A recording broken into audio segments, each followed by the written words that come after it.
Hey, welcome to Sense, everybody. This is the Dollar Views news show where we talk about anything that meets my fancy, be the TV, news, movie news, VR usually, some tech, video games rarely, music even less.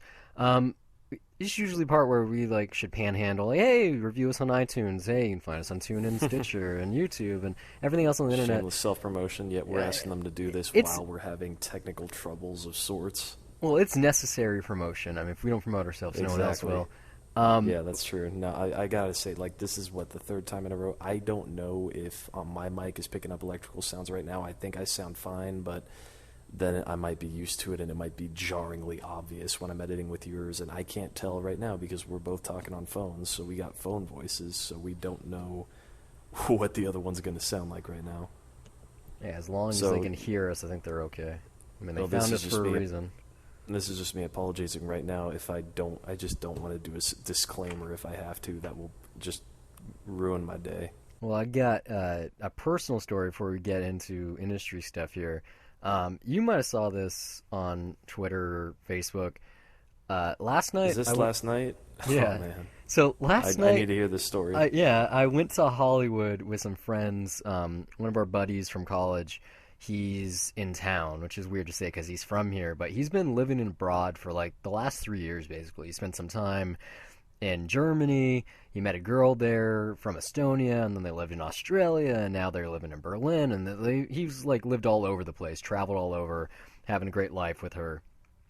And so it's my first time seeing him. He's here for about a month, and we're meeting him at the Griffith Observatory. We're there for a little bit. Pretty boring, you can only stargaze for so long. And we decide to get some food. And they're like, where do you want to go? I was like, oh, yeah, Barney's Beanery. I've never been there. I really want to go. Long story short, their food's pretty good. It's pretty pricey, too. Obnoxious clientele, too. But, yeah, we're on the Sunset Strip. We're just off it anyway. So we decide to walk around. We take, like, the worst route ever. And we climb this super long hill. And so we get to the Sunset Strip. And they're like, hey, look, there's whiskey. There's the Viper Room, whatever. And we're just looking for, like, a not ritzy bar where we can get an average price drink. Like we tried going to the Standard on Sunset, it was like ridiculous. Um, we went somewhere else, and I was like, no, this isn't our thing.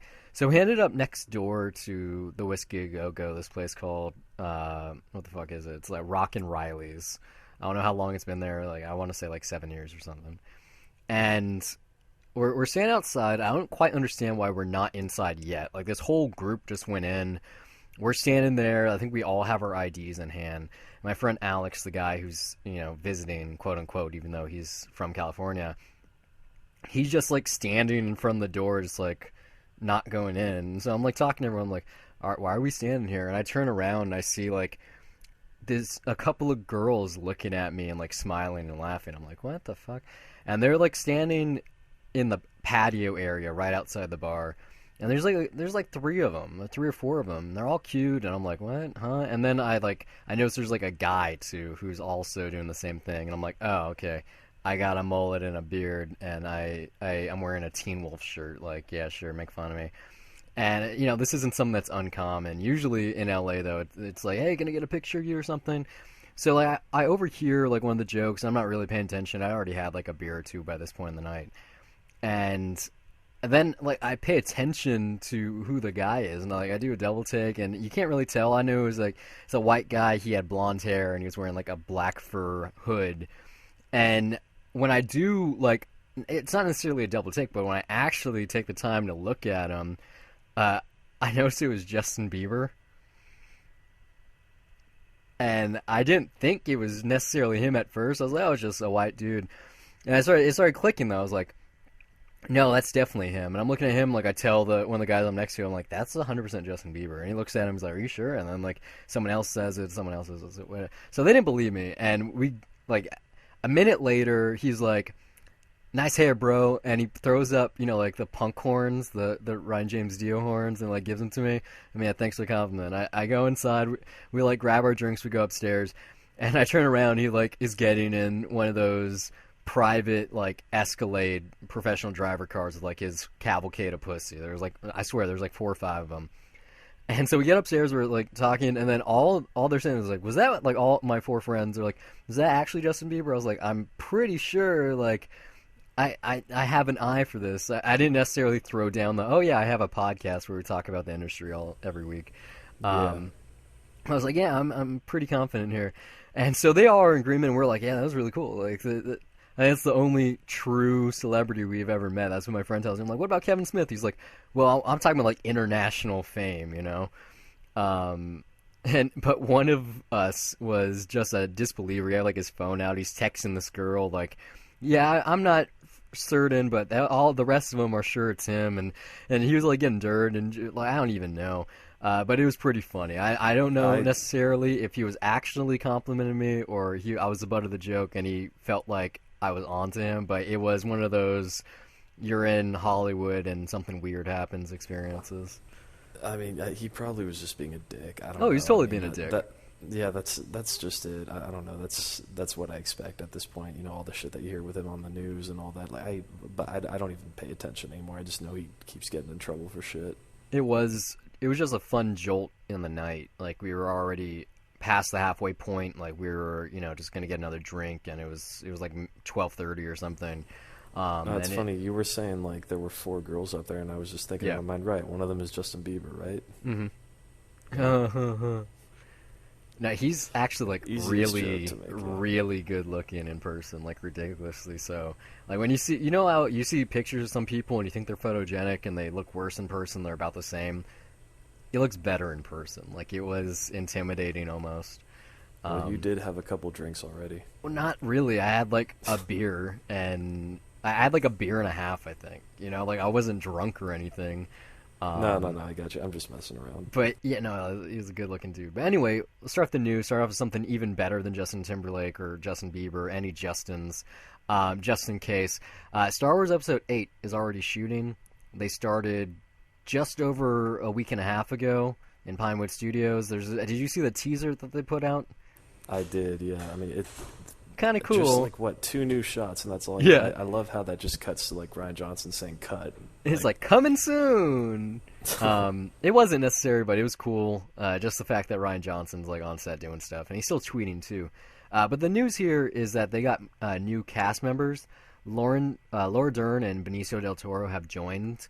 Benicio del Toro. We've been talking about Yeah, that for a while. Like I he thought was it was rumored official like month a ago. year Yeah. ago. No, I don't know when it was official, but like seriously, like Well, 6 no, months he ago or commented more. on it. Like he was offering comments about what it would be like working with Ryan Johnson and looking forward to it. So yeah, that was confirmed a while ago. Yeah. Well, it's Laura Dern, solidified that's now. new though. Yeah.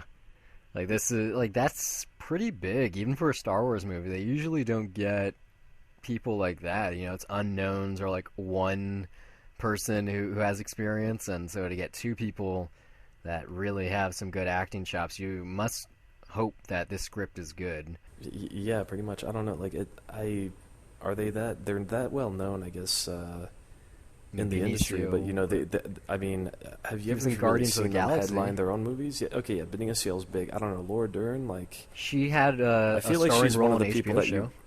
I feel like well, I don't. Then I'm wrong. I guess evidently, yeah, as always. Yeah, I don't know. I just don't see her in that much. I guess. She's in Jurassic Park. Yeah, that's the only thing.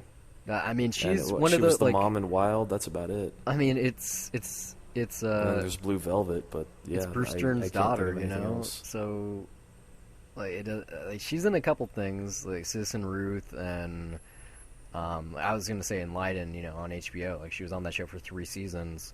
The point is, though, that we got good actors in a Star Wars movie, and that's Yeah. worth celebrating. And they're shooting right now, which is awesome. Yeah, I mean this And movie naturally, I want to see it as fast as I can. it's only like 600 days away now, I think, until Episode 8. I think it's Yeah, like no, 299 there's already- until Rogue One.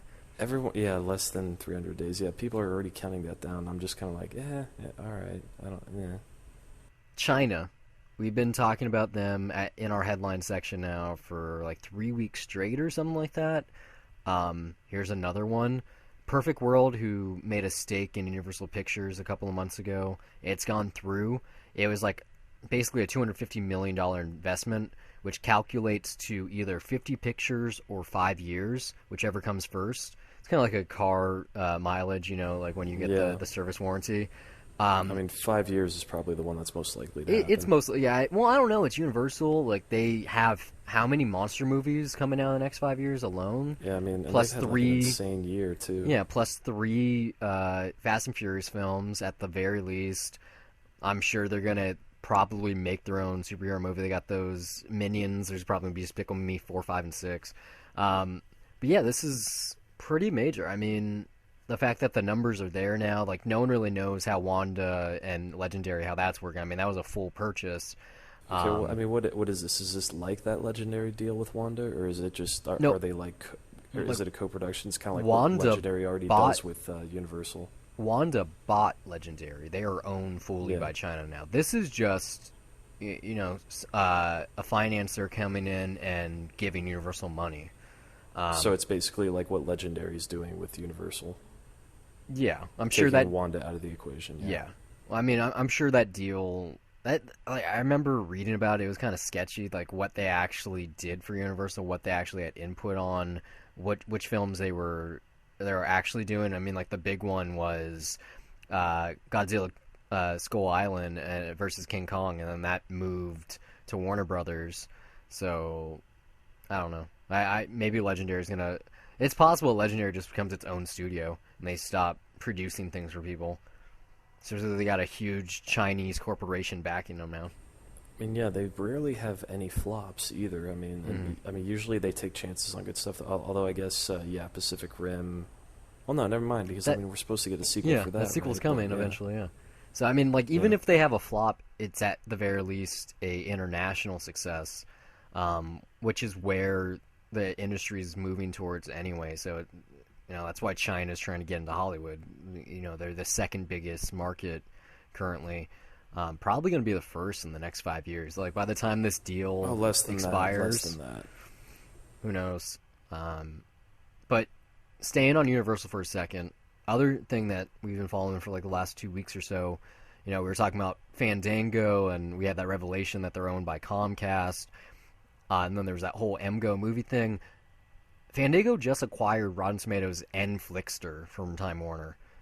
So Comcast owns the biggest ticketing site, the biggest critic site, and probably the most popular like user-friendly movie review app. Like Flickster is the Yelp of movies.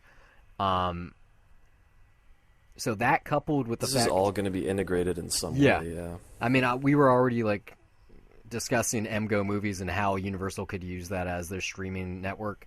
But yeah, NBC Universal, aka Comcast, now has a unified branded ticketing, news, review, and streaming networks. They're gonna be integrated. They're gonna be combined at some point. I think the number was something like combined. That's like 50 million active users a month or something more than that, I believe. Like it's weird though. It's like they own the trademark of Tomato Meter now. Like it is theirs, but Time Warner is staying involved in some capacity. Like they're gonna advise or something. When does like the Federal Trade Commission step in and realize that Time Warner is just becoming a monopoly again? Because they spun like Time Warner, despite the name, doesn't own Time Magazine anymore. They spun them off over a year ago. They're their own separate company. Time Magazine just this past week like purchased the company that owns MySpace, so Time Magazine owns MySpace now. But that's not Time Warner. That's Time. But Time Warner is also part of their cable and their internet and their movie studios and their comic books and so many separate things. And it looks like Comcast, they're in the same business. They're doing the same thing. Should be interesting to see what kind of competition's even possible in the near future, if at all. Yeah, I mean, like, because these are they're pretty much the major sites all put together in one. I mean, there's very few competitors there. Yeah, So, I mean, like you could say Metacritic is a competitor for Rotten yeah, Tomatoes, but that's owned by you are Amazon. you're literally also the only person I know that ever brings that up when we're talking. Like, I don't know anyone that No? references that in any way. I Well, mean, Rotten Tomatoes is, it's kind of. I mean, it's not ingrained like like Google or something in our typical Kinda pop is. culture lingo, but no, but like people kind of reference it in passing, like Like they they're say it's talking about the certified quality of fresh, it's something. Yeah, they rotten, will. it's a They'll mention, 97%. yeah, exactly. Like they will turn to that as the meter for quality of whether they should see something or not. Like I was saying, Metacritic is owned by Amazon, who owns IMDb, who obviously owns, Amazon Web Services and the company itself. That's the two people in the game, Amazon versus Comcast. Here's something really cool though. I don't know how much you read in the notes here about this. It's a known thing that people that go to the Academy Awards, they give out gift bags. Okay, most award ceremonies have something similar. The difference here is that the Academy doesn't make the bags themselves; someone else does, and they're suing that company.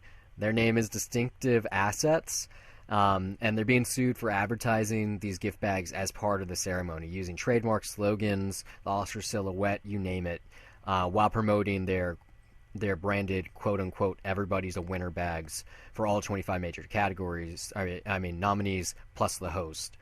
And this But is wait a minute, like, I mean, do these bags get sold to people just generally, or? they don't. Well, this is the thing. The idea here is if you don't win the Oscar, you got this goodie bag and you feel good about yourself, and they're worth a pretty penny. It's like $30,000+ worth in there. So like this year alone, it's like Botox and a massage and a free trip to Israel and a whole bunch of stuff. You can go online and figure out what they are. Like George Clooney a couple years ago auctioned his off and got $45,000 for charity. So like there's a lot of stuff in these bags, and they're used too. Like last year, every non-winner, including the host Neil Patrick Harris, took their bag home. So this company, Distinctive Assets, they obviously have a reason to be there. They kind of took over when the Academy stopped doing their own, like I said, in 2006, because they got in this whole like tussle with the IRS and they wanted to tax them on the stuff that was in there or something like that. But yeah, the Academy, because they're afraid of their public image getting tarnished, a la Oscar So White, and changing They're giving the out rules. free bags too. I mean, They don't. This it is, seems like I said, this ridiculous. is someone else that's doing it. No, but I in mean, their place. okay, but no one else. They're not making profits off of the bags whatsoever. No, this is strictly to get their name out there to the people that put the stuff in the bags, like pay the Distinctive Assets, I believe, and that's what the it's court case ridiculous. is. You figure someone would have at least had a meeting about this. I'm sure there's a meeting. Like, they've been doing this for 10 years now. They're successful bags. I'm sure if you pick up People magazine this week, or is that a monthly magazine? I'm pretty sure it's a weekly thing. If you pick up People magazine or US Weekly or whatever, I'm sure they have a full breakdown of what's in the bags before this Sunday. And so the Academy, for whatever reason, is going after this company because they feel like they aren't making wholesome goodie bags. There's something in there. It's like vampire body and like a sex toy and like some vibrators and whatever, like stuff for Hollywood types, like it makes sense. But I guess the Academy is uneasy because they feel like Distinctive Assets are taking advantage of not just their name, but the way it's marketed, making it seem like it's not the Academy themselves. Because I was under the assumption until I read this earlier this week that the Academy did this, and that's partially where, like I said, 10 years ago, up until 10 years ago, they did, and they got out for money reasons. But, what's the point? Like, are they really this concerned about looking good in the media? I mean, it's kind of ridiculous. I mean, they're bags that are given out to free to nominees that don't win. Yeah. Nobody else gets them.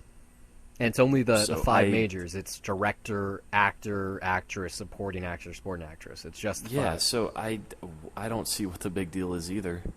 Like I said, I think it was THR where I read this, and their only course of, like, understanding, like, they talked to some tipster, was that, like I said, that because Oscar's So White and how they reacted to that and changing the Academy rules and who gets in and who doesn't, all that shit, this is the next step. They're like, well, if there's going to be goodie bags, they can't put the Oscar name on them. They have to come up with something of their own. Like, I don't think they're mad at Distinctive Assets for doing the bags. They obviously commissioned them. They wouldn't be able to get into the ceremony without the approval. Well, yeah, but they're filing against them.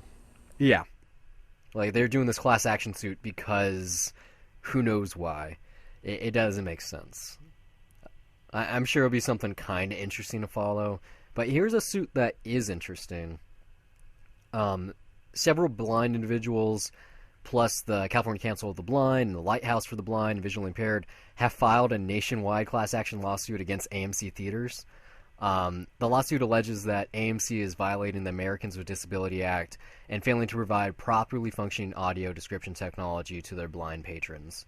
Or, I'm sorry, at AMC they call them guests. Um, Uh, you gotta tell me how this works because, like, I they mean, have a case here because I'm going to let you know, I almost, don't imagine it works well. Yeah. well, it's not just that. It's just, I was never trained. I worked at AMC from May to August of this year before I was fired. I was never trained how to make those devices even work, or how to sync them, or what theaters have which technology, because they have several. They have like assisted hearing. They have actual captions that you put in the cup holder that you can read.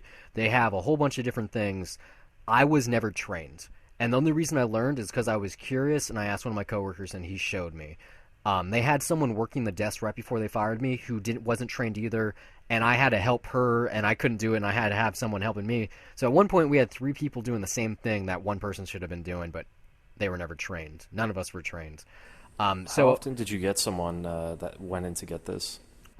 pretty regularly, especially like on our senior day or during the week, like matinees, especially. Like you'd be surprised, like not a lot of blind patrons, but definitely a lot of people that need assisted hearing devices. Probably Yeah, no, I like, mean, I imagine for like big multiplexes, like that's a bigger thing. For me, like it was only there were listening devices which were pretty shitty anyway. They were for like people that were hard of hearing, but yeah. when you put them on, they sounded worse. And it's just like a little implanted mic that I guess because it's closer to your ears, it's easy to hear. But it was, yeah, Like I it's said, pretty crappy. we had several technologies. We had one like that was horrible. We had one that you like wore around your neck like a necklace that was supposed to be like really really good. Like I had a conversation with a guest once about it, and he was telling me like, "Oh yeah, I can't hear, like the sound's too loud, whatever."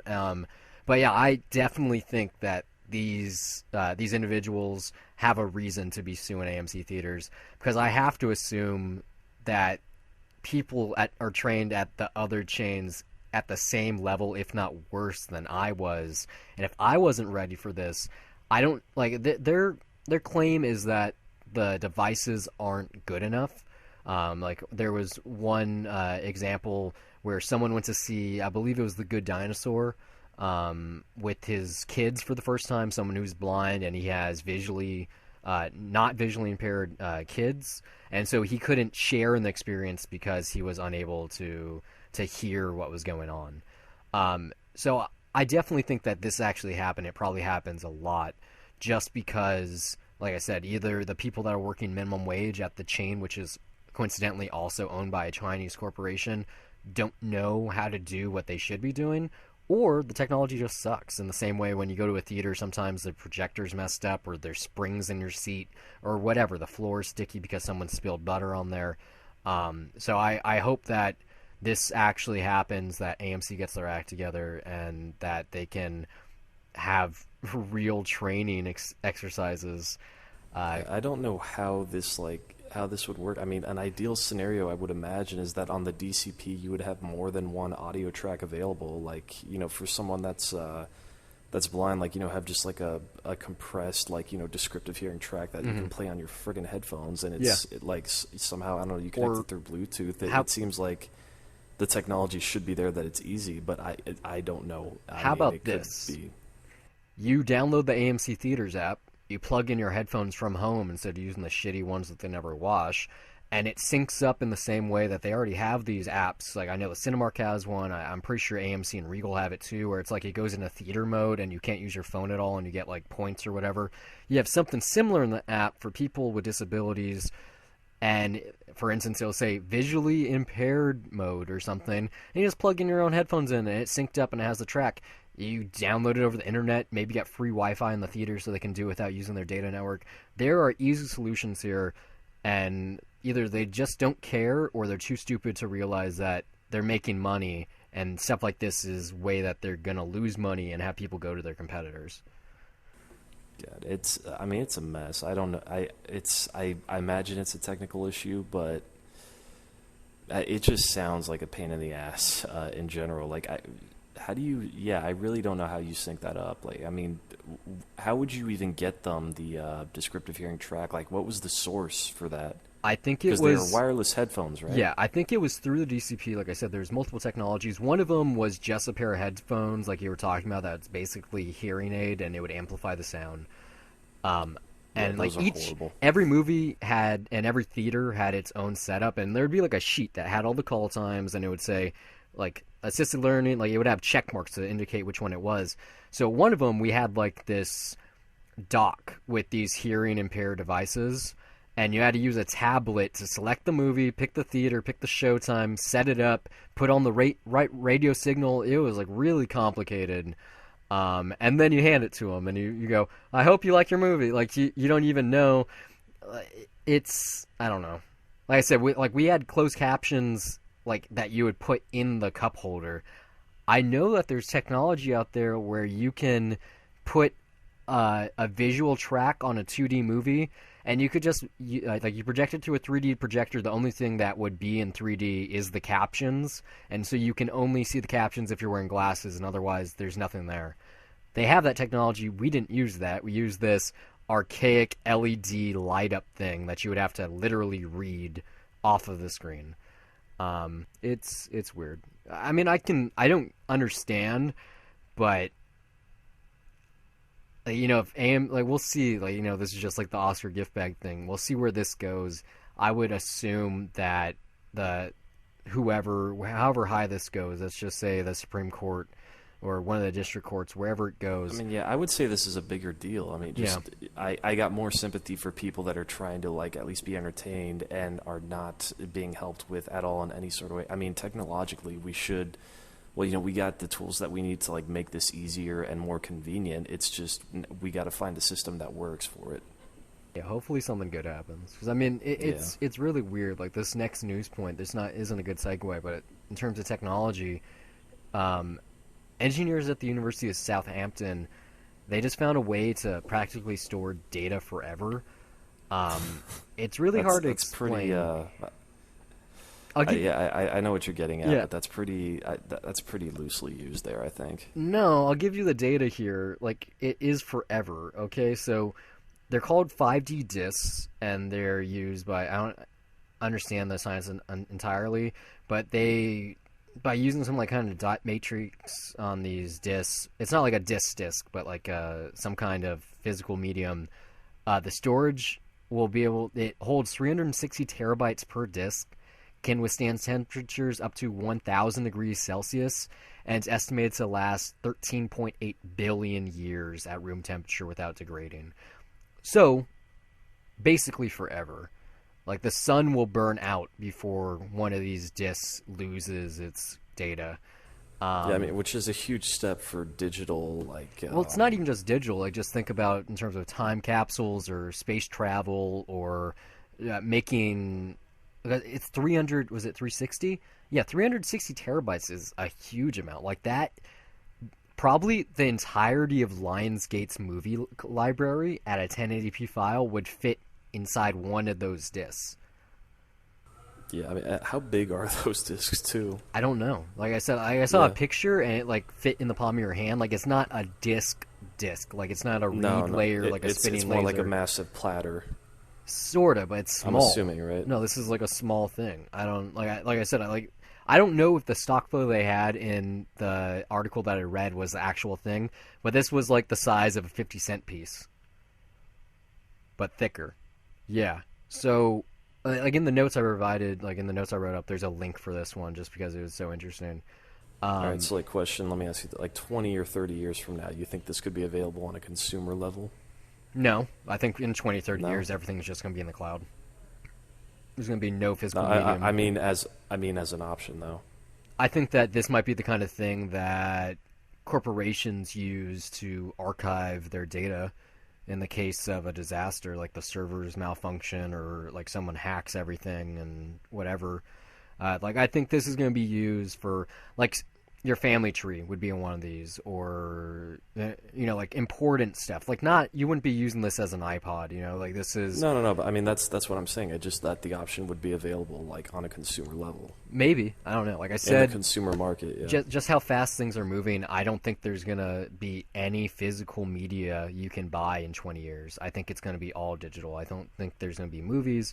Music, books, I think it's going to be all through a digital marketplace. It's all going to be in the cloud, and whatever device you're on can access all of it, whether that's your watch, your ring, your glasses, your eyeballs, your ocular implants, like whatever you're using, it's going to be all connected all the time. That's a huge step towards that for sure. Yeah, like I think that this is, like I said, it's like the safety deposit box for digital data. Like it's gonna be your backup for your backup for your backup for your backup, just in case everything bad happens and the world's going to shit. It's like, well, I still got it on this thing, and then you lose it.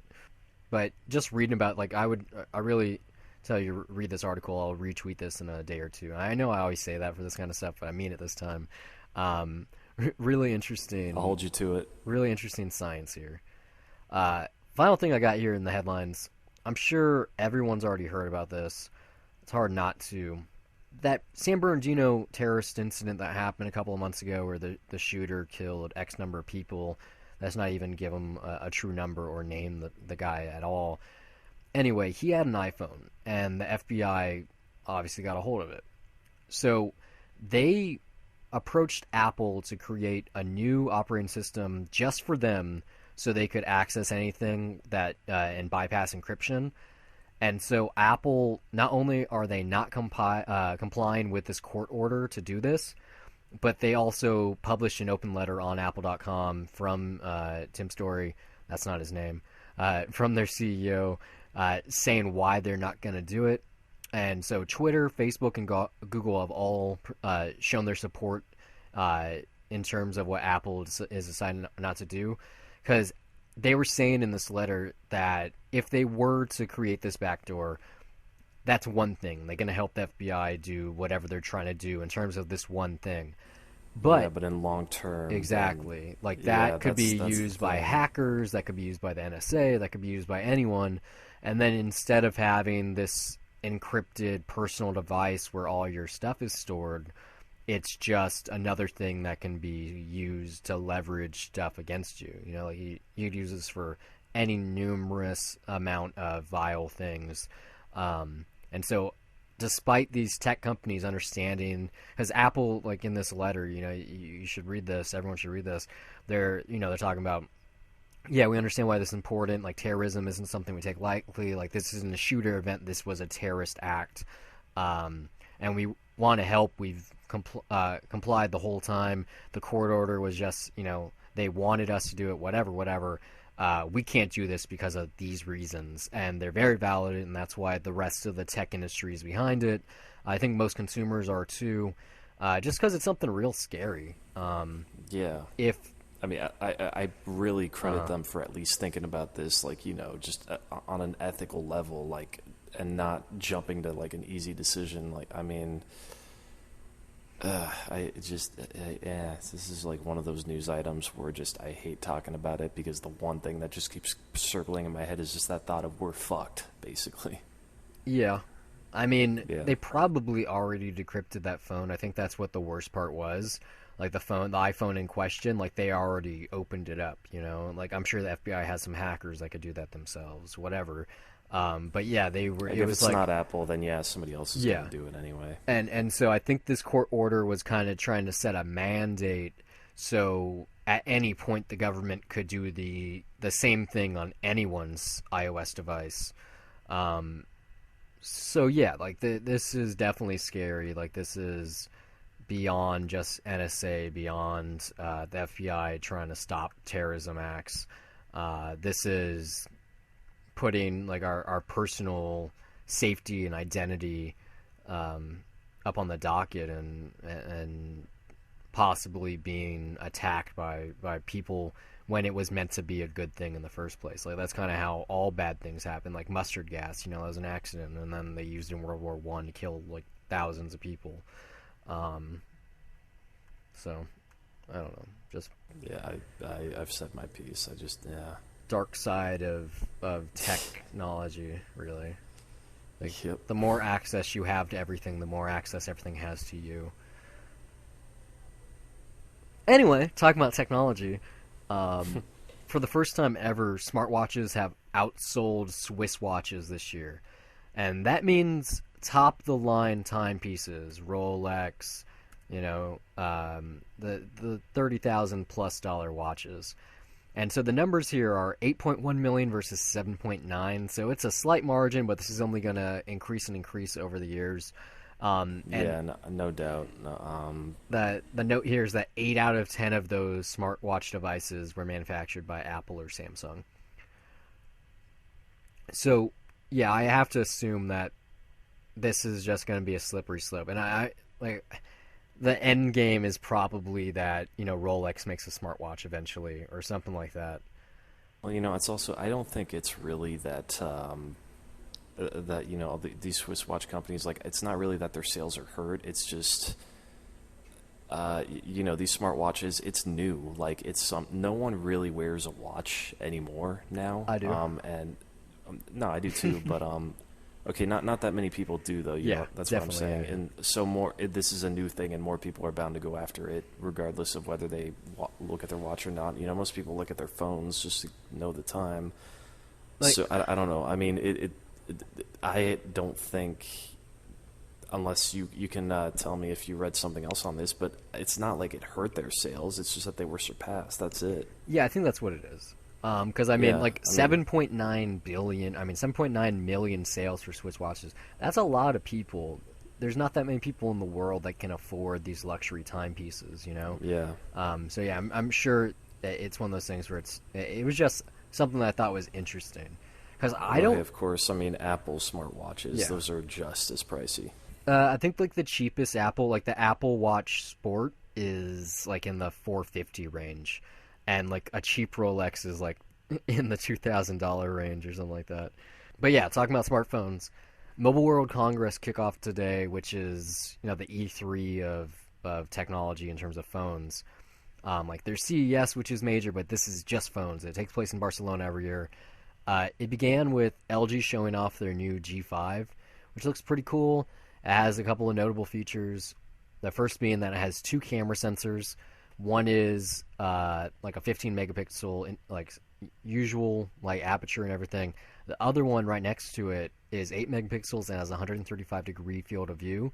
So that means that it has much better like just not dynamic range, but in terms of doing landmarks or getting like a group shot or a panoramic photo. It's a very wide image. Exactly. Like it's meant for landscapes and vistas and stuff like that, or you want to get the grand scheme of things. And like I don't. This isn't the first time cell phones had two cameras. HTC did it a couple of times, most notably 2 years ago with their HTC One, which kind of flopped. No one understood why it existed. But this phone, the G5, it also has some modular integration.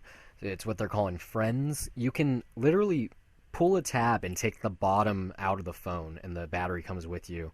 And you can slap on a dedicated camera. Like I said, they're called Friends, where it has like a dedicated camera shutter button, a zoom dial, a photo button. It has a better grip, so you can hold it with one hand. It like doubles the battery life.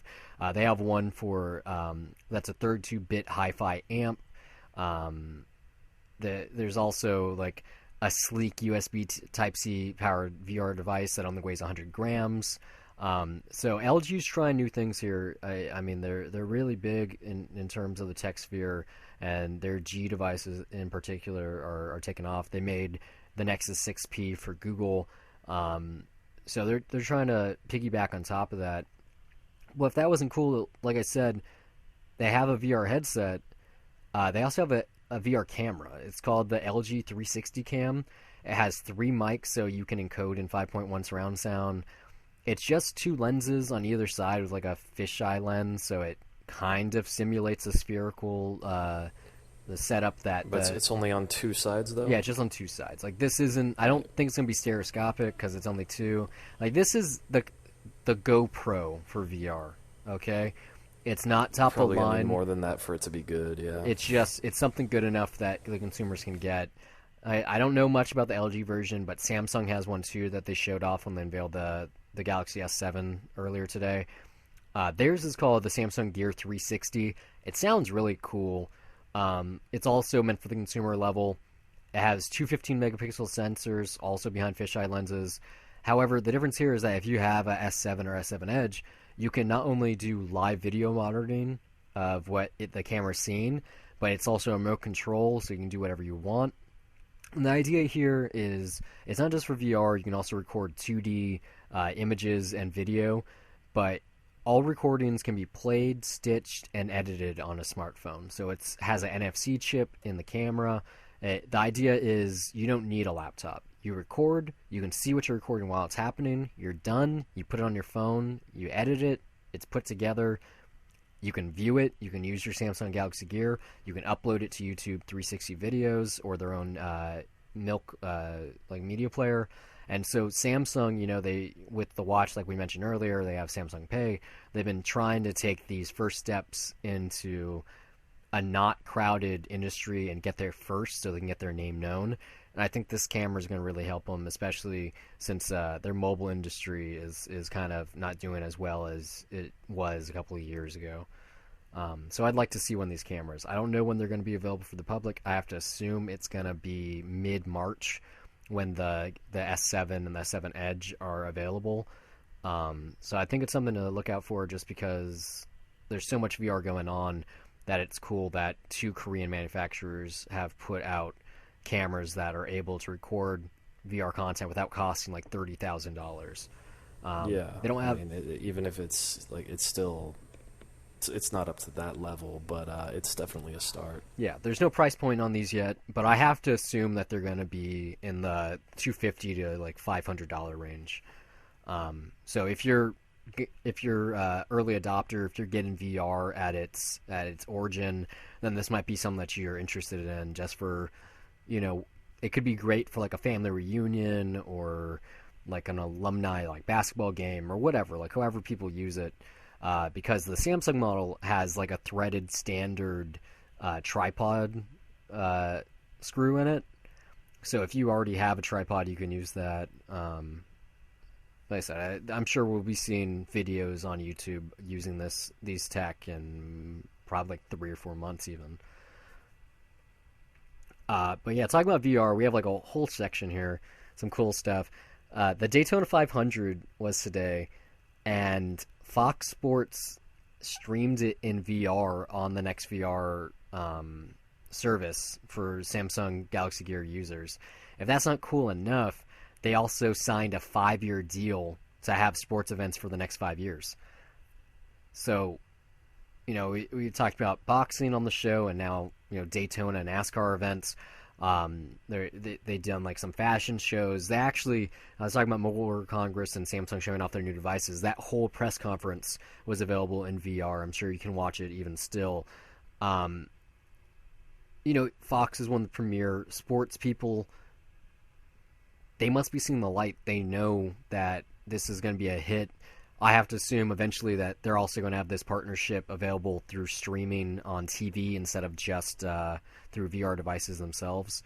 Yeah, that's exciting. Like 5 years. So up until 2021, they're going to have a deal to have VR. So things like this make me believe that VR is not going to be a fad. Like it's going to have a lasting impact. It's going to stay. It's going to become something more so than what 3D was. Yeah, no, I mean, this is because it's much more personal. I mean, 3D is you had to go out somewhere to get it. You couldn't necessarily bring it home. Where VR is far more intimate. I mean, yeah, everybody's betting on it. It's gonna happen. Like, it's definitely not a fad. Well, I mean, I hope so. Otherwise, I've like wasted the last 6 months documenting it. Yeah, I mean, unless like.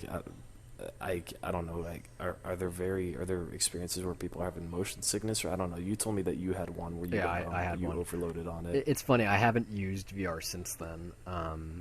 Okay, well then I don't know. It might be hazardous to people's health. Who knows? I don't know if it's that what it is. I think it's just you can create a disassociation from what's real and what's not, and that's kind of scary. And there's fiction out there about this. I mean, The Matrix is about that to an extent. Yeah, no, I mean, we're at that point where all the science fiction films and just stories in general that have warned us about this, we're at this point now. Yeah.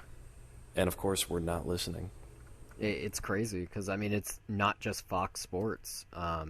Even, I think, a bigger deal than the Daytona 500 is that Sports Illustrated made their swimsuit issue this month available in VR too. Like they took a page out of the same book that New York Times did. they had Google Cardboard devices available in their newspaper for subscribers months ago. If you got a special version of Sports Illustrated Swimsuit Edition, there's 500,000 in print copies available. It also has Google Cardboard inside. It costs $2 more than the ticker price for standard issue, but what's crazy is even if you don't buy this issue, anyone can download the app that's out there right now on the Apple Store or Google Play, and you can download the app. You can view certain content, but if you don't buy the issue, you have to pay $2 for the videos or $5 for all of it. If you have the issue, it's all free. Well, I mean, it's included in your purchase anyway. So they're hoping that this will be the beginning of VR content for them, and they can do other stuff at Sports Illustrated outside of just the risque look at us in swimsuit stuff. I haven't downloaded the app. I should have, just out of curiosity to see what it looks like. I can already assume, but I want to. I hope that they have some kind of tracking on this.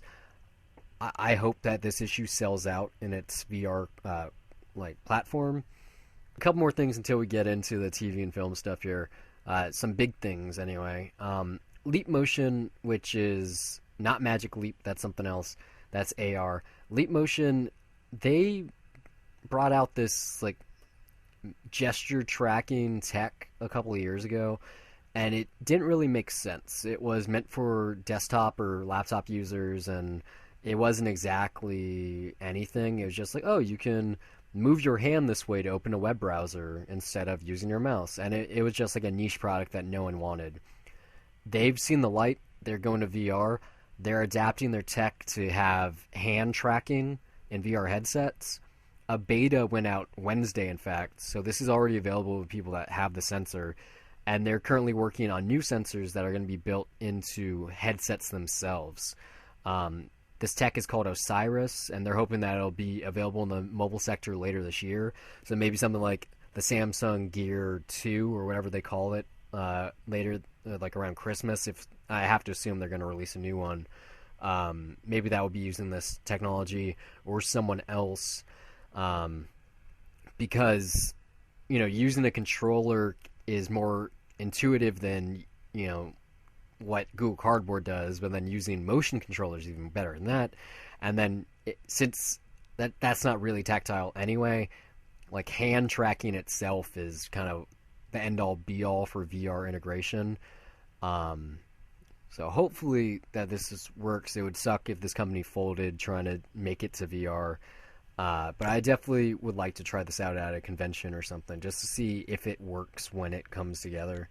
It's we shall see, man. Yeah. I mean, I know someone with a Magic Leap, so I could ask if they've used this, but I doubt he does. He's a DJ, so he uses it to make weird beats and stuff. But yeah, last tech thing we got here, like I said, narratives right now. Final thing, pre-orders for the HTC Vive start later this month. The last day, in fact, February 29th, because it's a leap year. It's pricey. It's going to cost $799. It's arriving in April, and buying it this early, it comes with 2 packing titles, which is limited, just like the Oculus isn't always going to be this way. This is more expensive than the Oculus. It requires the same kind of thing. You need the same level of hardware in your computer. So this is $800 plus the $800 computer you have. Plus the games. How long is that going to last for? Exactly. However, I do think that the HTC Vive is the best device that's going to be on the market this early, if for no other reason the fact that it is made with Valve, so it has a premier video game developer integrated with the hardware design. But they're known for their motion tracking. So that $800, you not only get the head-mounted display, set of earbuds, 2 motion tracking controllers, but you get these. They have a weird name. It's like a pod, basically. But you get motion tracking sensors in your living room, so you can literally walk around your experiences instead of being stationary. So that's why it's a couple $100 more than what Oculus is going for. But I don't know. I'm not going to buy one of these. I'm going to buy this Sony PlayStation VR just because I have that hardware already available to me.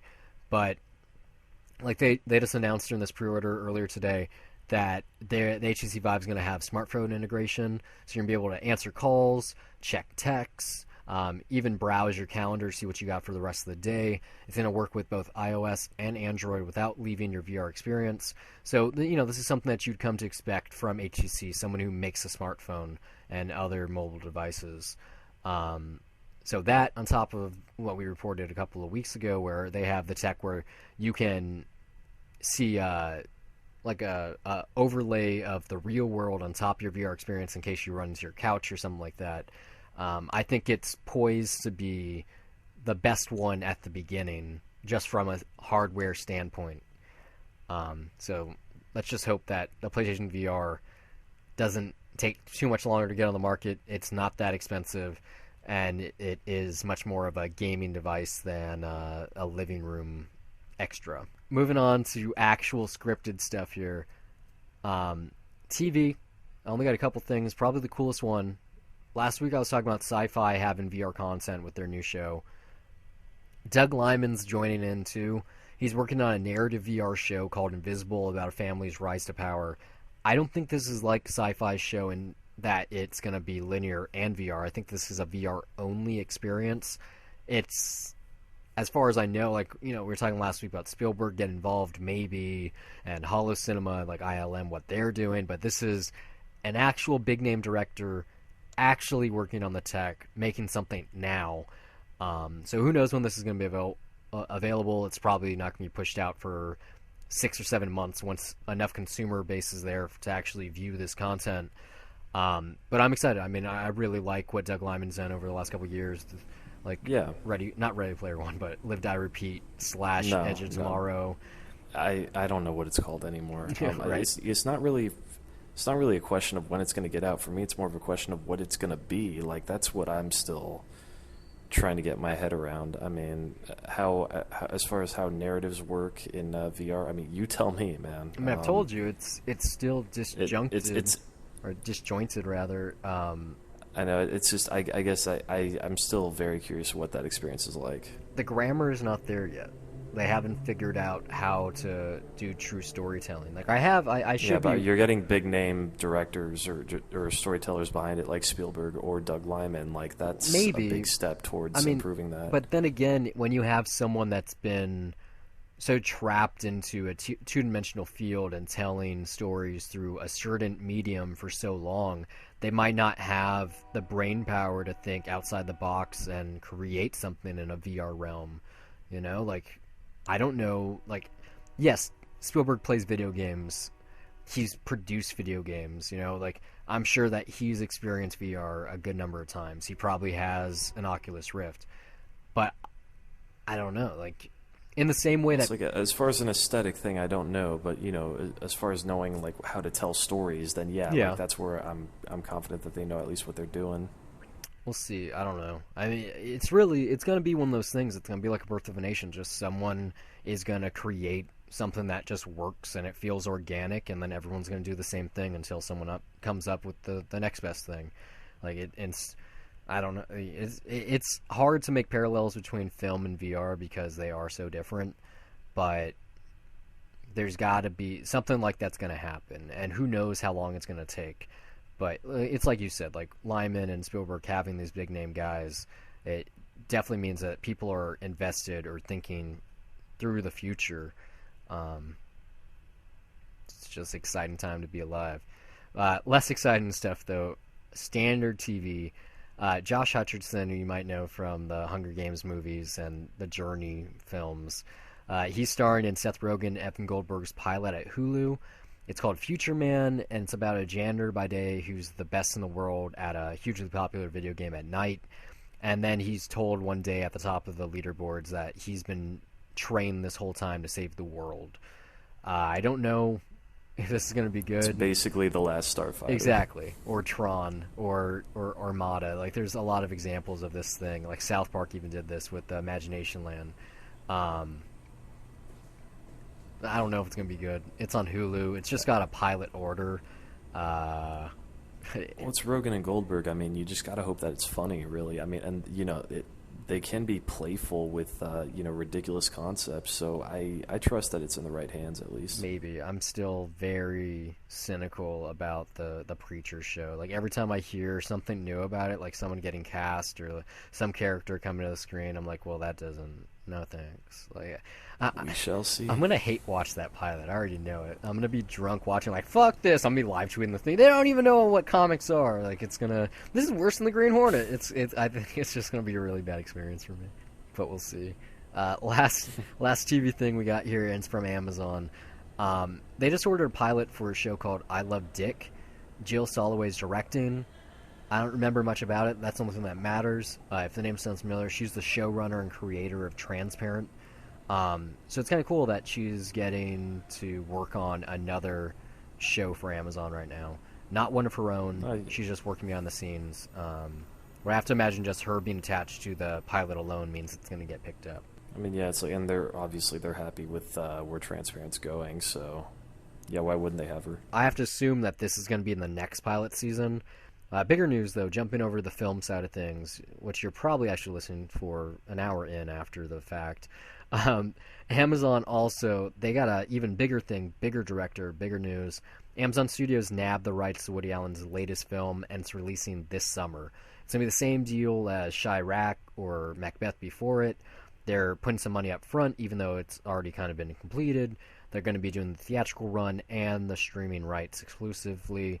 It's going to be available before traditional home video, just like Chirac was. So they're really in bed with Woody Allen. You know, they got the show, his 6 episode, I believe it's 6 episodes anyway. He's working on there now the movie, so he must be comfortable with Amazon. They must get him, or maybe it's just another big name that they were able to acquire. Because Sony Pictures Classics... No. I mean, they're going with this much stuff. It's like they have to be comfortable with it. Like if the show was not... If they didn't think it would be good, then no, this wouldn't have happened.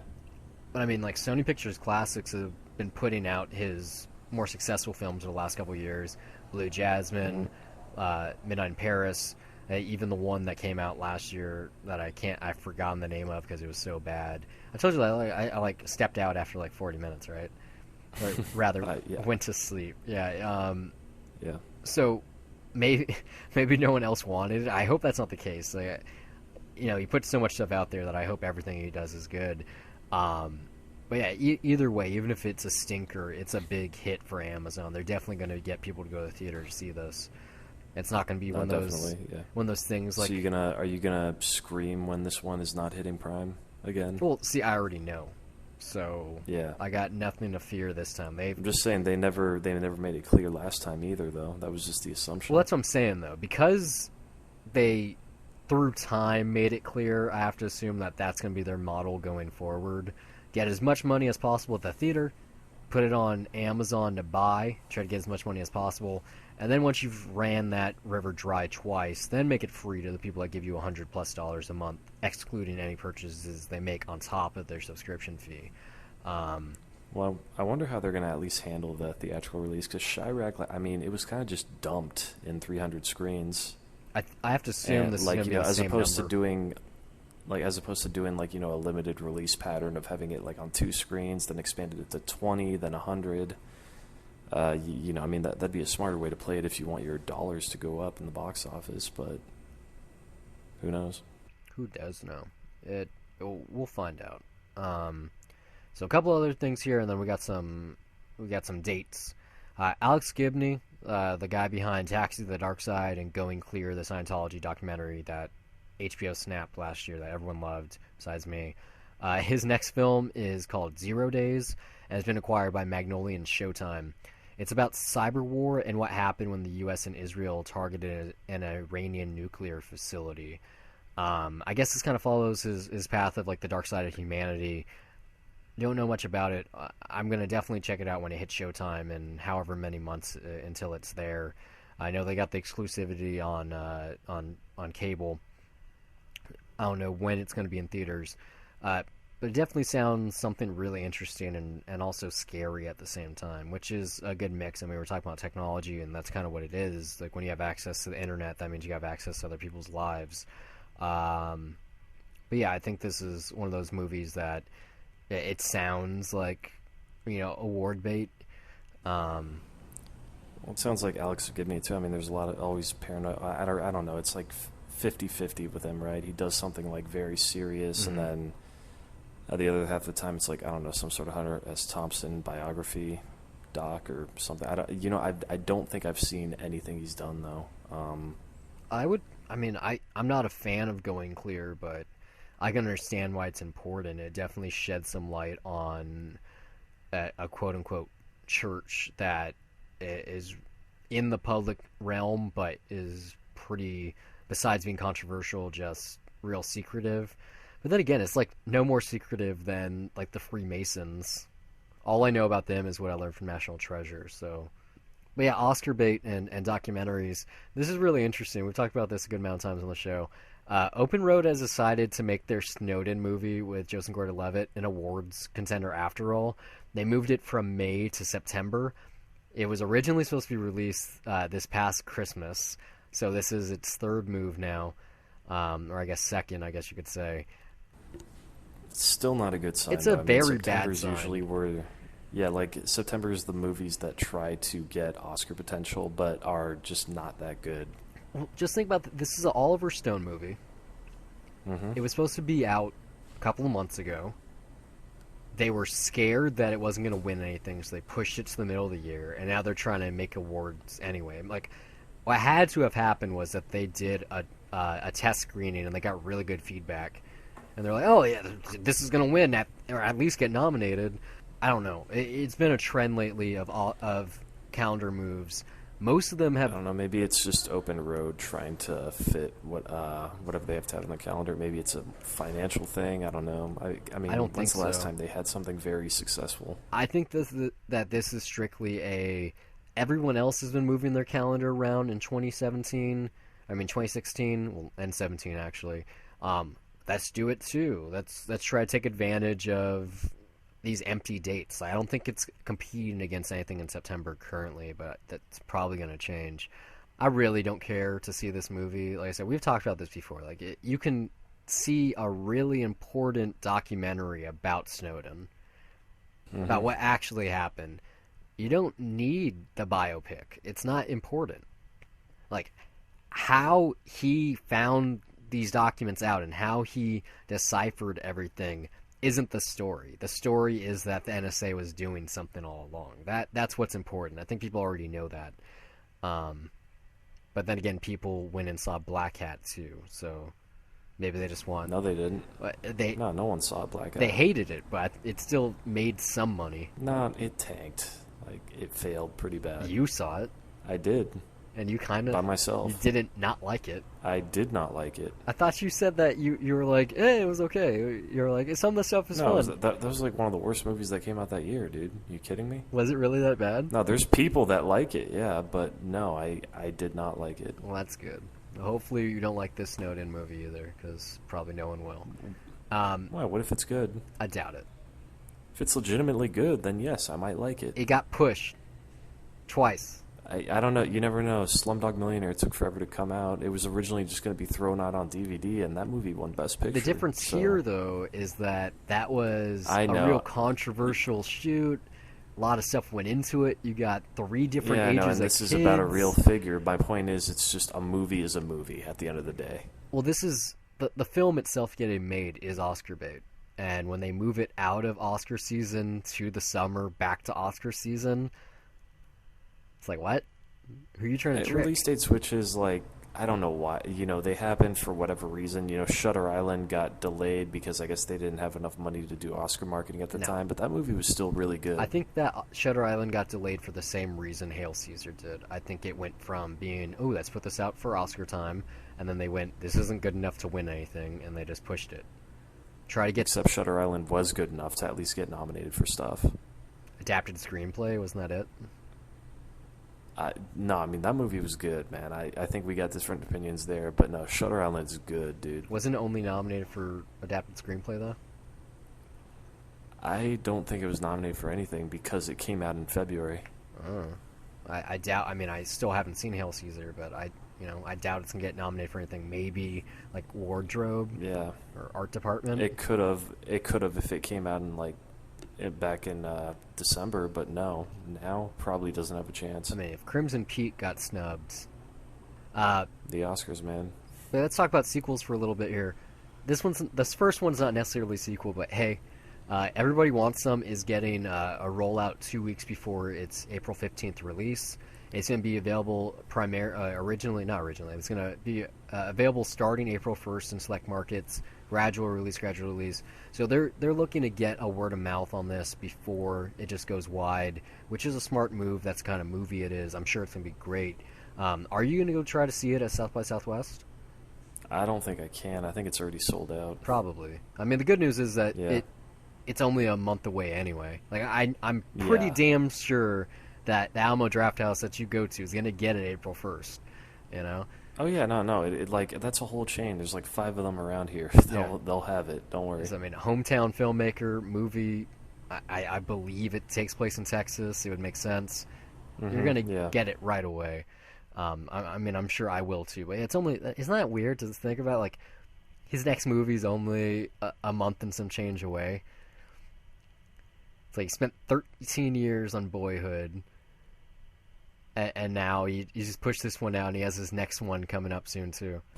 Nah, it's just that's the normal pattern, isn't it? Like, it's always like a year or two later. Depends. I mean, like between Force Midnight and Boyhood, there was nothing, and then Boyhood to this, there was nothing. So, well, I mean, I guess you could count the documentary about him. Oh yeah, I forgot about that. Oh, I don't need to see it. Like, I've seen all of his movies. I don't need to see a documentary too. But anyway, like I said, sequels here. Lots of sequel news. Kurt Russell has joined the cast of Guardians of the Galaxy 2. I don't know exactly what he's going to be doing in this movie. I guess it's a mystery. Maybe he's going to be like...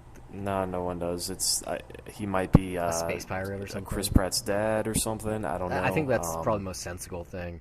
But it's cool. I mean, as far as I know, he hasn't worked with Disney since Sky High in 2005.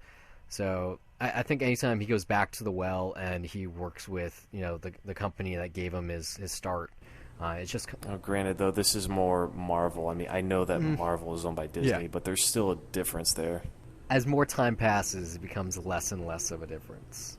Like, Marvel characters are going to be at Disneyland within 5 years. Yeah. So...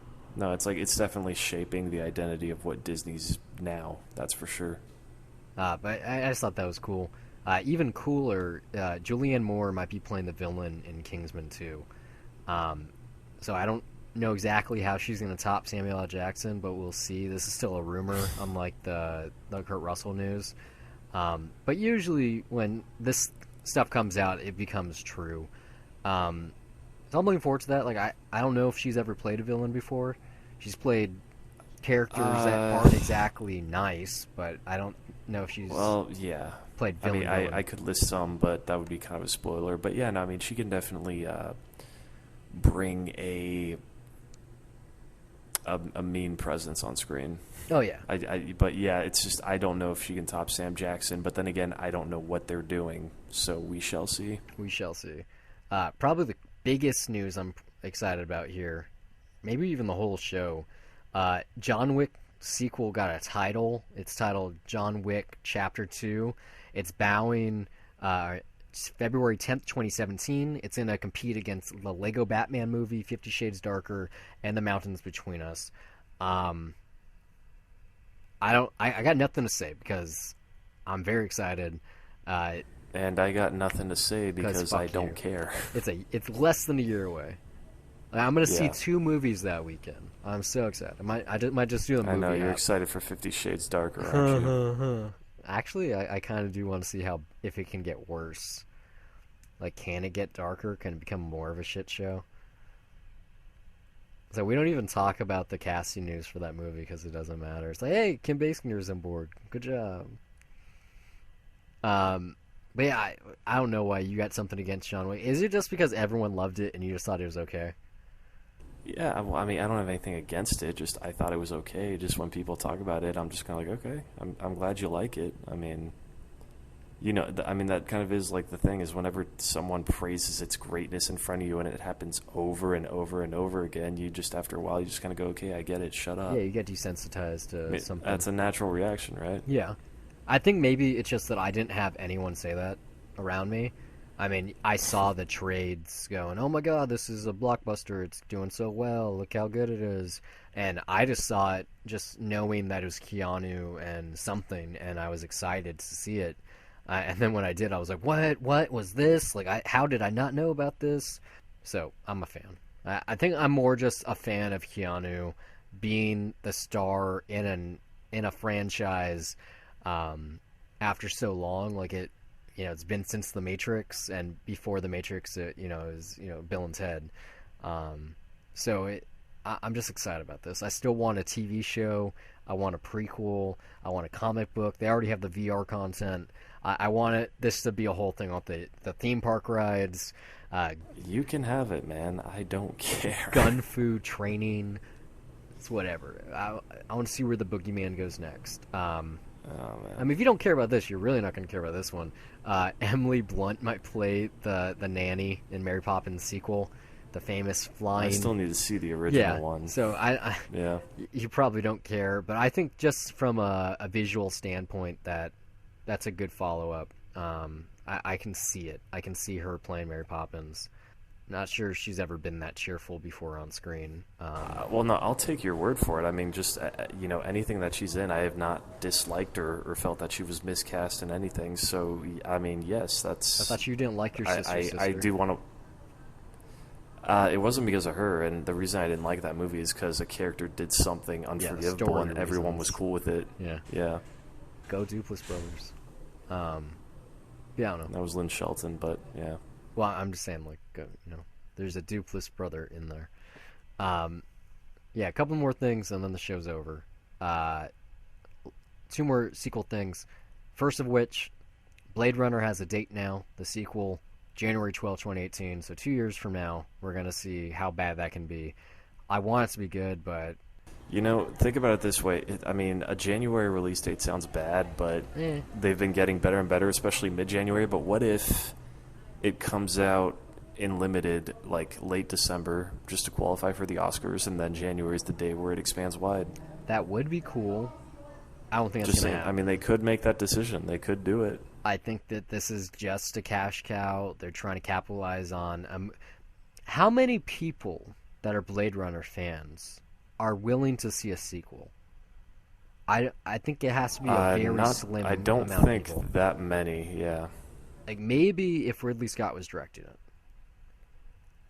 I mean, they got Harrison Ford coming back, but they're doing the legacy thing with Ryan Gosling.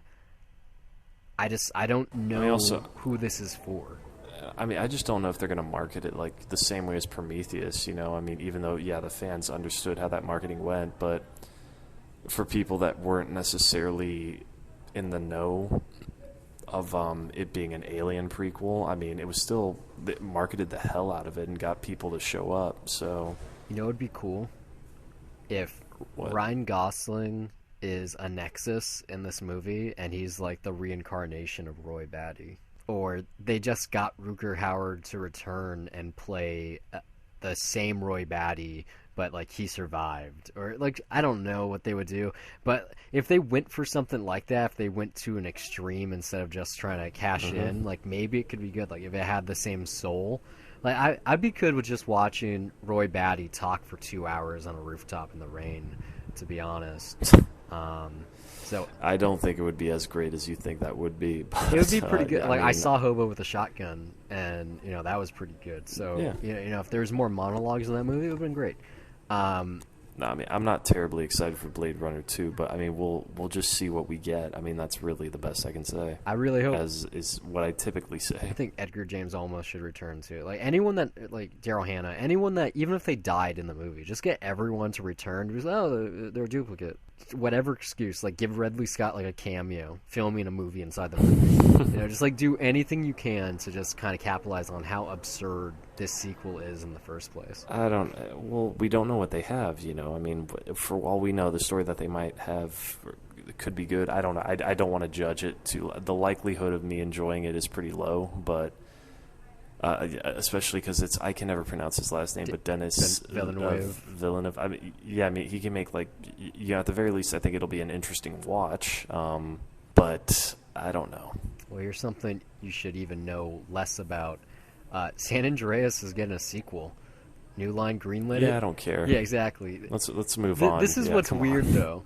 They're keeping all of the crew together. Dwayne "The Rock" Johnson, Alexander Daddario, Carlo Gugino, Brad Payton's directing it. Same producers.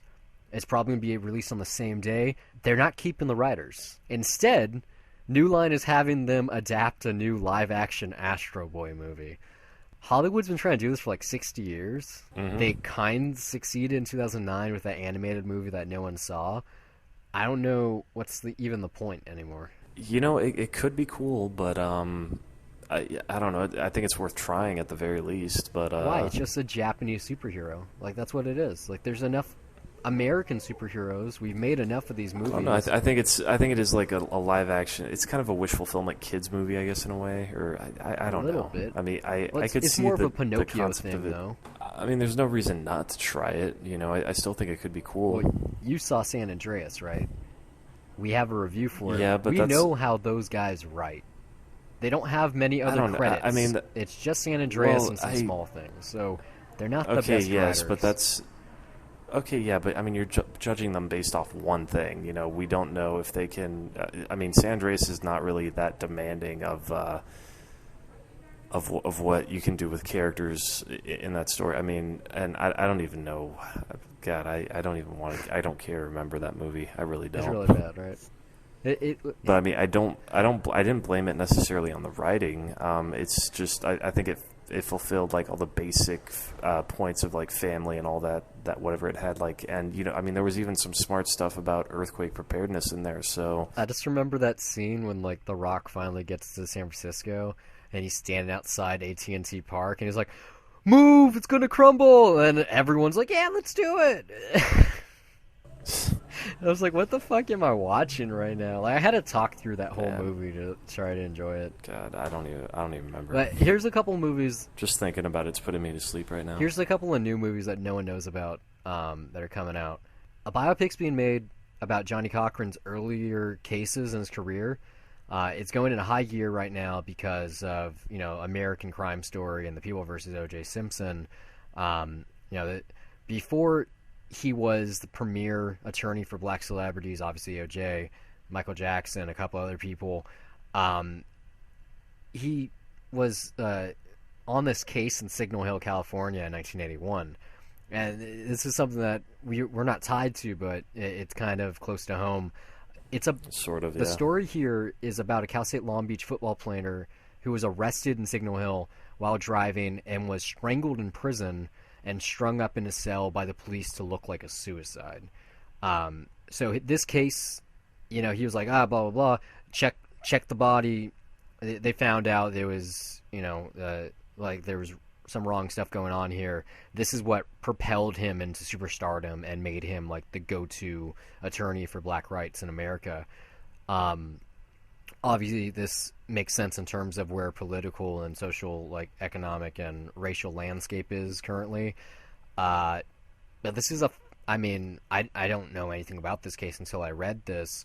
But I'm just interested because of the proximity where I live to where this took place and the fact that it's about a football player at an alma mater, which is weird because they haven't had a football. We don't have a football team. Yeah. I think the football team dissipated in 1993. But even still, hopefully this is good.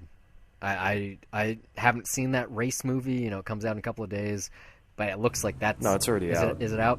That looks like it's a bad movie. In the same way that Jackie Robinson movie was bad. One of those...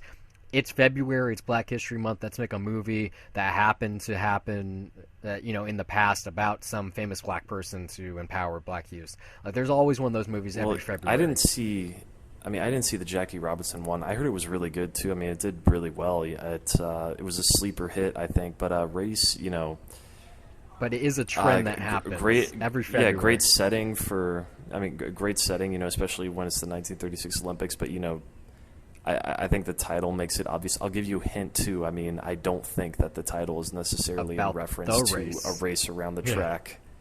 I think it's a reference to something else. You can tell that the studio or the writer, when he came up with that title, was like, "Ha! This hits it on all marks." But yeah, this is early days for this production. It just got greenlit. No one's attached yet. But here's one that does have people involved. Also a black movie, probably also coming out next February. It stars Octavia Spencer and Taraji P. Henson. It's called Hidden Figures. It's a biopic about the black mathematicians that helped NASA launch their first successful rockets into space. So this is pretty cool. I'm hesitant again because, these two movies are announced shortly after Oscar So White. I left out one of these announcements, I think it was a week ago also. I mentioned the title earlier. It's called The Mountains Between Us. It's like a 6 Days and 7 Nights remake that Idris Elba is going to be starring in. It's like him and this white girl, I would assume, are in the mountains, and they hate each other initially, and then they realize that they have to stick together to survive, and they fall in love. All I can hope is that these movies are good. Yeah, I mean, I don't know. After the Oscars So White thing, no, I don't want to be that cynical about it. I mean, especially the last one that you mentioned. It's like, no, it does. I mean, It's kind of what it is, though. the NASA one, yeah, sure, maybe. I don't know. It might seem like it's greenlit specifically for that, but I don't know. I mean, I mean, they got a good cast. I They got Emmy, don't Golden want to Globe keep talking winners. before I trap myself in this. I mean, Taraji P. Henson and Octavia Spencer have both won several awards, the great actresses.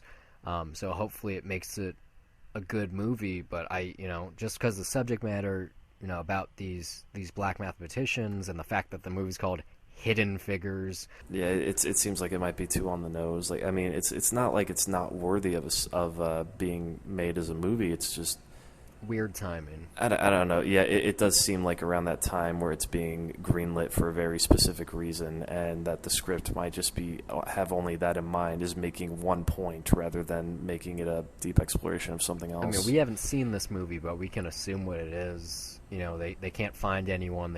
NASA says we need mathematicians. All the white people they approach aren't good enough. There's a handful of black ones that are even better than they knew Yeah. of. They come on board. They realize things that no one else was able to at NASA. They're heroes. Their math saved lives. They still use equations and algorithms they came up with 50 years ago. That's the whole movie. I'm sure that there's a great maybe, depending on how it's used in the movie, like some kind of segregation type thing. Even if this is in Texas or Florida, either way, that's kind of important in those states at the time. Mm-hmm. So, hopefully it's a good movie. It's just the fact that they're announcing this during Black History Month, the fact that both of these movies probably are going to come out in this month in the future, just me being cynical, I mean, so far, and this is just, are they attached to star in it, or is it actually moving forward? I think right it's now? already moved forward. I was going to Okay. talk about this last week, but then Octavia Spencer came on. I think it was Wednesday. I was like, oh, this makes it even better to talk about. Because it's more than just one person. Like there's no one attached to direct yet, but I'm sure it's going to be a black director, probably a black woman, which means there's only like one in the game, so it's probably going to be Ava DuVernay if she doesn't do the Amblin picture. I hope I'm wrong about these kind of. I'm there with you. I kind of hate talking about them, honestly. Yeah. Only a couple more things here and the show's over. Paramount's releasing Bad Robot's God Particle on February 24th, 2017. So 1 year, almost exactly to the day. Very little's known about this. It's J.J. Abrams, so it's super secret. It's about scientists making a discovery in space on a space station that changes everything they know about reality. It's been planned as a micro-budget film. I think it's going to keep that. It's Paramount. They have a history of doing that. Yeah, no one knows anything. We've also got 10 Cloverfield Lane coming out later. Yeah, well, like 2 weeks. Yeah, no. So, no one knows anything about this. It's a good reason. I can't exactly say I'm excited, but I'm sure in a year from now I might be. I mean, I don't know. I mean, the way that it seems like this is working, at least with Bad Robot, if they keep this up, is, getting like small, like up and coming directors, giving them something small, and hopefully it ends up being a breakout for them. Like hopefully Dan Trachtenberg gets more work after 10 Cloverfield Lane. Although I don't I mean, I did not see that last trailer. I heard it was attached to Deadpool, although it wasn't for my Yeah, it screening, wasn't for and mine either. it was also like, yeah, it was also like attached to The Walking Dead. I think. It's funny. Speaking So of Deadpool, I got two Batman versus Superman trailers back to back. It was a weird. that is Yeah. weird, but yeah, I don't know. I mean, with the way that Bad Robots work, I don't know. That it seems like it's a good vehicle for up and coming directors, if that is in fact the model. Yeah, I mean they could be the new like workshop or like testing grounds. I mean JJ he seems like a real sanguine person. He can attract a lot of people. Um, and so people want to work with him because of his track record. So yeah, like Bad Robot has a pretty good track record, and it's one of those things probably where people want to be there or want to work with him, and then it helps if they have something like this, especially if it's secretive, that you can create something without people knowing everything that's going to happen. I mean that definitely helps when it's not a biopic like these two black movies we just talked about. Um, but I hope that this is something that he keeps doing. I mean, he did with Star Wars, he did with Star Trek. It's something that his career's kind of always been about, just making something and having no one know anything about it, because that's what movies used to be before marketing was important, before you had to see for trailers before it came out. Um, so yeah, hopefully, like this is it becomes a trend that this is he's just the beginning, and it becomes a bigger thing and more important as time passes. Because I doubt. Well, I think we'll see if the mystery box works with 10 Cloverfield Lane. Like I'm right there with you, Yeah, though. I hope it but works. I mean, at the top of the show, we're talking about episode 8 and that teaser. I don't think they're gonna be as passive with the trailers this time around. I think Well, this Christmas we're gonna thing see a is, pretty big trailer attached to Rogue One, and it's gonna give away a lot. I don't know if it'll give away anything new, but it'll definitely say like we'll definitely probably see developments of things that we already know exist, like these characters, and I wouldn't be surprised if we see like I don't know. I Ewan mean, McGregor's Force Ghost in a trailer, to be honest. Like Yoda's uh, Force Ghost, just like try to give you that one thing in the trailer that makes you go, "Ooh, I really got to see it now. I kind of want to see it, but now I got to see it." no, no, You don't think so? They put out a I don't teaser on care the at that first point. day of production. Yeah, and I didn't expect that, but I mean, it was cool, even though it was like it was kind of a reenactment of shots that we already Yeah, knew about, but still, you know what? We'll see. we'll see. I don't think they're going to be as secretive this time, though. Yeah, that's for sure. But hopefully, they won't give too much away. Yeah. Uh, Like they won't go all Marvel I with hope it. not. But talking about going Marvel, Ryan Reynolds has his next project. It's not the Deadpool sequel, even though that's in production. I mean, development rather. He's going to star in this movie called Life. It's directed by Daniel Espinosa, who he was the director on Safe House with Ryan Reynolds in the past. It's written by Rhett Reese and Paul Wernick, and it's about life on Mars. Rebecca Ferguson is going to co-star in it. So I guess he's kind of out of jail now. Like he had a string of underperformers, including Selfless, and already he's got his next big thing lined up. I've always liked him. He's a very charismatic guy. I hope that Yeah, and I mean, Safe House did fairly well it too. did. Yeah, it did So okay for the budget. It wasn't a bad movie either. yeah, It was okay. it was just a sleeper hit for whatever time it was that year. Yeah, I think it came out like around this time, and it was like a 25 or $30 million movie, and it made like twice that. So, but the last time we got on the show here, Jessica Chastain, who just so happened to create her own production company this week, Freckle Films, she's circling Aaron Sorkin's directorial debut, Molly's Game, which we talked about before on the show. He adapted this as a memoir about an underground poker player who played these games to get her money to get through grad school. So we talked about Jessica Chastain and her screen presence and how she has great agents and how she only does certain things. This would be a smart move to team with Aaron Sorkin on his first big thing, possibly make her go into superstardom, because she has a string of films that are good and she's great in that aren't great because of her necessarily, including Crimson Peak, Interstellar, or not Interstellar, but The Martian. There's many out there. So hopefully that if this is actually happening, if she is in fact attached to this film, that this could be her true breakout role.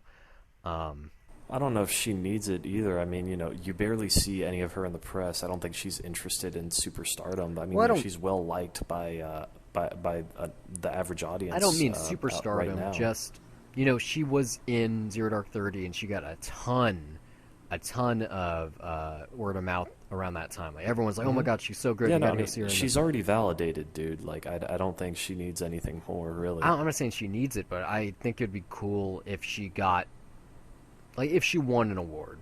Okay, like She will at some if the point. average film goer knew who she was, because I think she's basically a character actress. Like she plays the role. It might be important to the script, but it's just like, oh, that's that one redhead that kind of looks like that chick from Jurassic World.